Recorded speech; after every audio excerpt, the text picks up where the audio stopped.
Bueno, estamos con Soledad Chot, psicóloga y directora del Centro de Psicología Aplicada de la Universidad de Talca. ¿Cómo estás, Soledad? Muy bien, Arnaldo, muchas gracias por la invitación. Soledad, ¿cómo evalúas, como una primera pregunta, cómo evalúas tú los efectos psicológicos, los efectos en la salud emocional, ¿cierto?, de la población que ha tenido este tema de la pandemia que ya se extiende por 2 meses y que igual se proyecta por largo tiempo? Bueno, nuestra salud mental históricamente ha sido más bien mala, compleja. Uh-huh. Nuestros indicadores de depresión, de ansiedad son bastante altos a nivel mundial, lo que naturalmente preocupa. Ahora, en época de pandemia, se han agudizado alguna sintomatología, sobre todo ansiosa, también de la habilidad emocional o de estrés.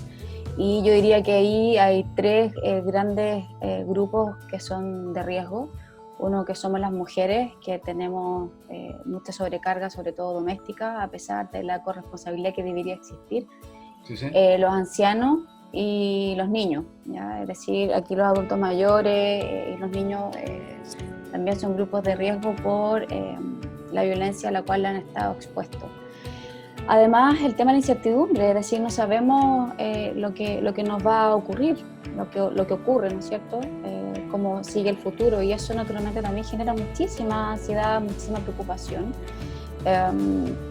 Y se puede esta sintomatología, que puede ser diversa, por cierto, y que varía según la persona,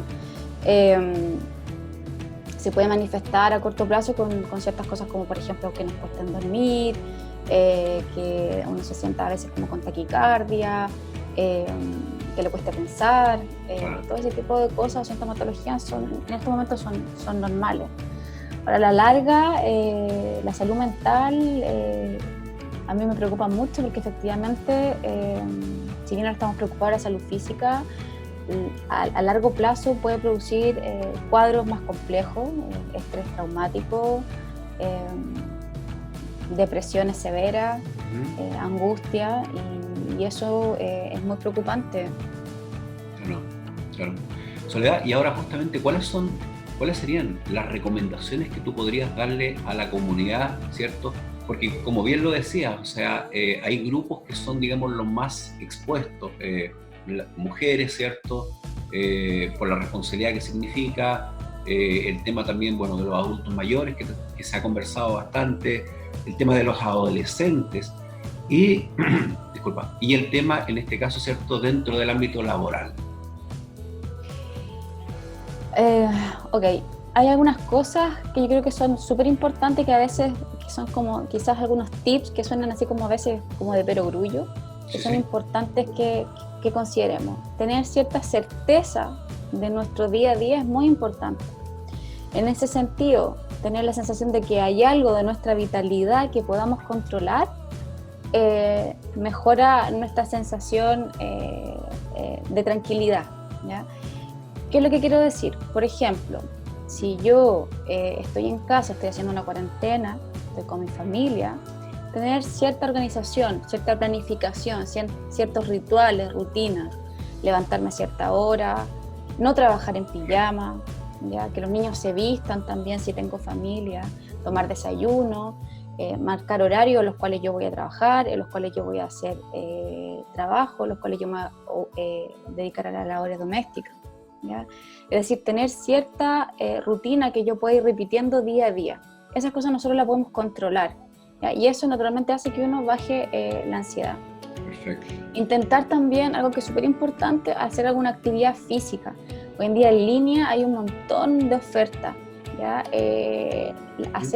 Hacer yoga, hacer pilates, o incluso hacer, no sé, alguna actividad de gap, o que me permita generar endorfina, de la cual yo pueda, una parte, desconectar y también estar más contenta, ¿ya?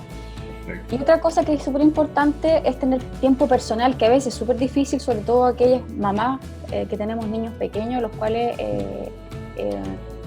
estamos súper, hiper, siempre mega demandadas por nuestros hijos o nuestras parejas, e intentar tener algún espacio íntimo de 10, 15 minutos, idealmente una hora al día, en la cual pueda tomarme un café, mirar hacia afuera de la ventana o mirar al patio o leer o hacer alguna actividad que a mí me saque, ¿ya? Y eso es importante porque una de las cosas las cuales nosotros tenemos que hacer para evitar generar sintomatología ansiosa, depresiva, etcétera, y nos estemos cada vez neurotizando más, es generar cortes, es decir, no mezclar el trabajo o las labores de estudio con los niños o lo que estemos haciendo con nuestra vida diaria, nuestra rutina personal, ¿ya?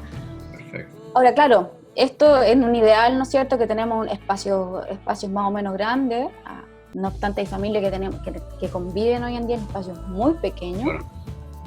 Situaciones de hacinamiento, y ahí, bueno, es más complejo, pero igual se puede hacer, ¿ya? Por ejemplo, si yo estoy en una habitación en la cual yo tengo que trabajar y tengo que dormir también en el mismo lugar, no sé, por ejemplo, el computador, hacer algo simbólico, ponerle una sábana, una toalla, taparlo. Vale.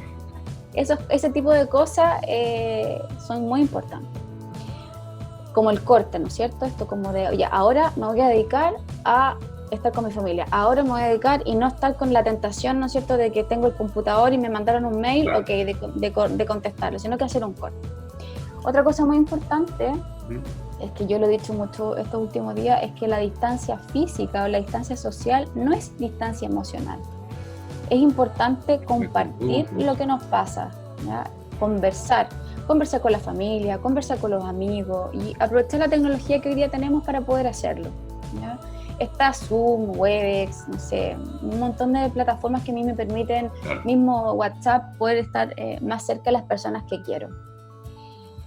Y para la gente, para las personas que están sufriendo violencia, recordarles que existen otros canales que son alternativos por los cuales las personas se pueden comunicar y que de alguna forma las instituciones que están trabajando apoyando a las víctimas de violencia de género, existen formas, es decir, hay formas para salir y el maltrato no puede ser la tónica, que lamentablemente se está repitiendo lo que ya habíamos visto en países como China, Italia y España, donde han aumentado casi entre un 30 y un 50%, incluso en algunas hasta un 70% la violencia doméstica. Exactamente. Soledad, y dentro de este panorama que tú me nombras, ¿cierto? Y me describes, bueno, el tema del estrés laboral, el ámbito laboral, digamos, también se ha visto bastante trastocado para los trabajadores y trabajadoras, ¿cierto? Que todos los días, digamos, como se dice, le ponen el hombro para poder sacar adelante sus proyectos de familia. ¿Cómo pueden ellos manejar justamente este estrés laboral, esta situación, digamos, que les incide en su parte psicológica? ¿Cuál vendría siendo tu recomendación al respecto? Yo creo que primero hay que hacer un duelo. Hay que hacer un duelo que uno no puede rendir hoy en día, o es muy difícil, o las personas tienen que tener circunstancias muy especiales para rendir como rendíamos en trabajo presencial. Porque las características del trabajo, del teletrabajo, si bien cuando se plantean situaciones de normalidad, entre comillas, no es lo mismo lo que estamos viviendo hoy en día. Yo creo que eso es algo que hay que distinguir, ¿ya? Entonces, lo primero es decir, ok, yo no voy a poder rendir probablemente porque tengo miles de distracciones, miles de responsabilidades, porque el día tiene 24 horas, no voy a poder rendir lo que hacía antes.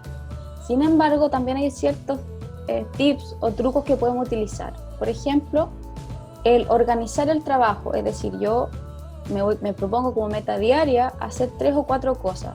Cuando yo me planteo esas metas diarias o esos objetivos concretos, tienen que ser realistas, ¿ya? Es decir, yo efectivamente, no sé, no me voy a leer o voy a contestar 100 mails en un día, ¿no? 20 correos electrónicos, devolveré X cantidad de llamadas, me preocuparé de X cantidad de trabajo administrativo, etc.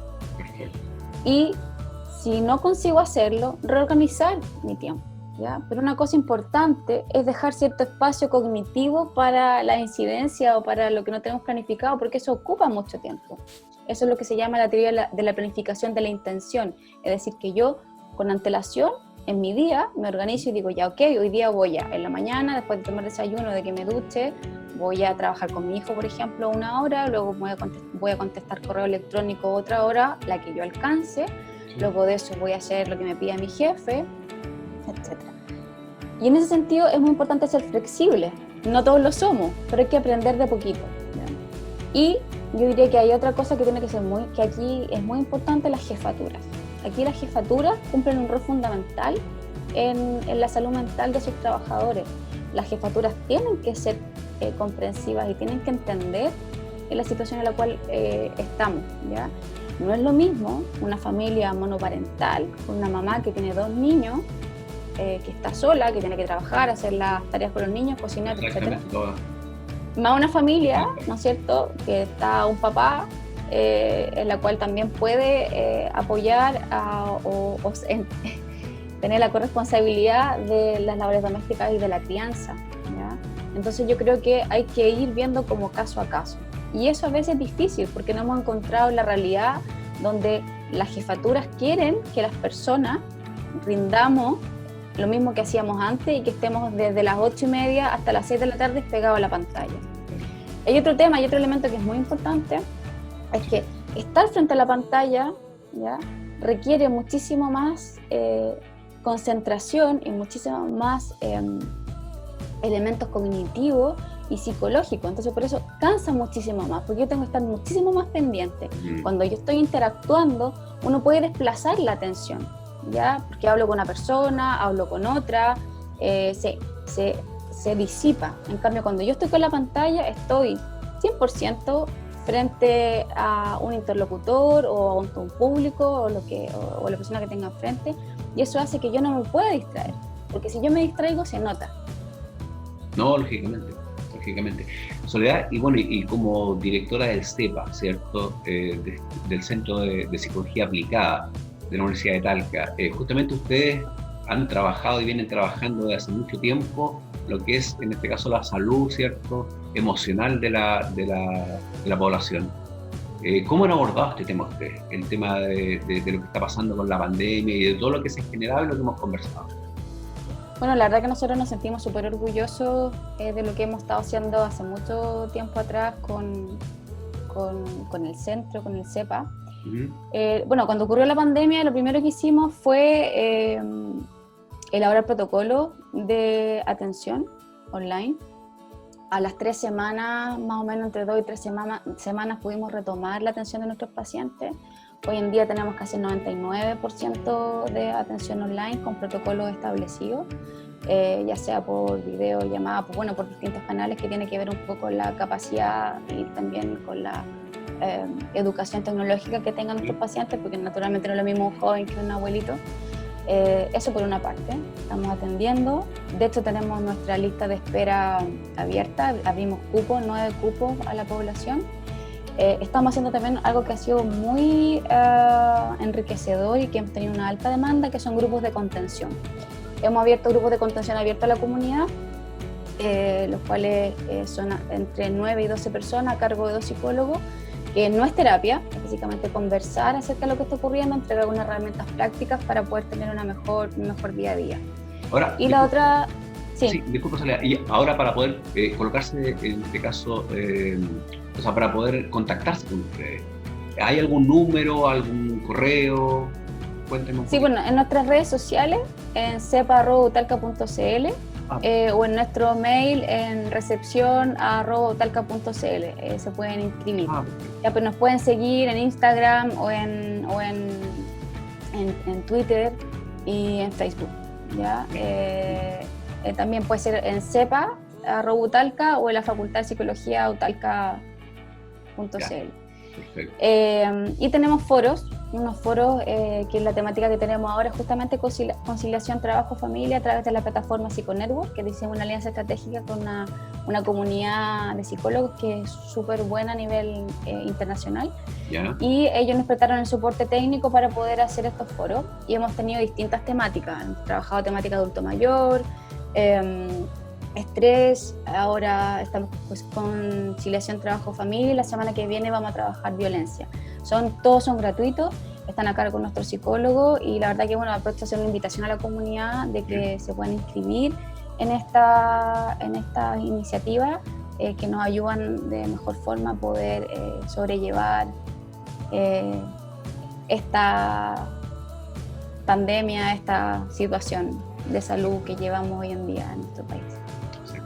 Soledad, y como para ir cerrando lo que es la entrevista, me gustaría que me hicieras una proyección respecto de todo esto que me estás comentando, ¿cierto? De todo lo que están haciendo ustedes como centro, de lo que venían haciendo y de lo que han notado como cambio también, ¿cierto? Respecto de lo que ha presentado la pandemia en el tema de salud emocional. ¿Cómo se proyecta esto? Ya que, bueno, hay muchas voces expertas, ¿cierto? Profesionales que dicen de que esto nos va a acompañar y vamos a tener que aprender a convivir con ello. Sí, bueno, esa respuesta tiene varias aristas. Yo diría, por una parte, que efectivamente hay que realizar cambios conductuales. Vamos a tener que efectivamente realizar cambios de conducta que hemos visto que en nuestro país son difíciles, en países probablemente más latinoamericanos donde nos gusta estar mucho con las personas, es difícil estar sin las personas. No obstante, al parecer las proyecciones respecto de la pandemia y respecto del contagio nos apuntan a que efectivamente tenemos que cambiar esas conductas y que efectivamente probablemente no podremos abrazarnos en un tiempo, no tocarnos en un tiempo, etc. Y eso es a largo plazo. Los cambios de comportamiento, los cambios sociales y culturales son cambios que son de largo aliento, ¿no? Eso por una parte. Por otra parte, quizá retomar también el tema de la preocupación de la salud mental. Hoy en día estamos preocupados de la salud física, que es normal. No obstante, hay ciertos grupos de riesgo, la gente que está, los profesionales de salud que están en la primera línea, los familiares de las personas que están contaminadas, la angustia también de las personas a las cuales los fallecidos. Es decir, hay una serie de grupos también que van a ser hoy en día grupos de riesgo más adelante, ¿no? Es decir, hay aquellas personas que están en plena crisis física, probablemente sus familiares y ellos mismos son personas a las cuales posteriormente no es raro que puedan tener algún cuadro de ansiedad o de depresión o de angustia. Y de ahí, bueno, llamar un poco también a acercarse a los profesionales de la salud mental y también le llamar a las autoridades a invertir en salud mental. La salud mental es muy importante, es vital para sobrellevar la vida diaria. O sea, si no tenemos salud mental, hay un montón de cosas que no podemos hacer. A veces se nos olvida. Y bueno, como centro también estamos teniendo algunas iniciativas de investigación aplicada, trabajando con población. Efectivamente también estamos trabajando con la población, con los funcionarios de salud, con algunas temáticas que son atingentes ahora al COVID y bueno, aprovechando los fondos que se están presentando a través de la NID. Perfecto. Soledad, bueno, muchísimas gracias por tu tiempo, por la entrevista con Nos Magazine y esperamos también en una próxima oportunidad tomar contacto contigo y a lo mejor abordar esta u otras temáticas que podamos profundizar. Bueno, yo agradecerle a Nos Magazine por la invitación. Ustedes saben que yo soy fans hace muchos años, así que les aprovecho de mandar un cariñoso saludo a todo el equipo, que son unos bacanes, y buena salud también para todos y todas. Muchísimas gracias, Soledad. Un abrazo, que esté bien. Chao. Chao.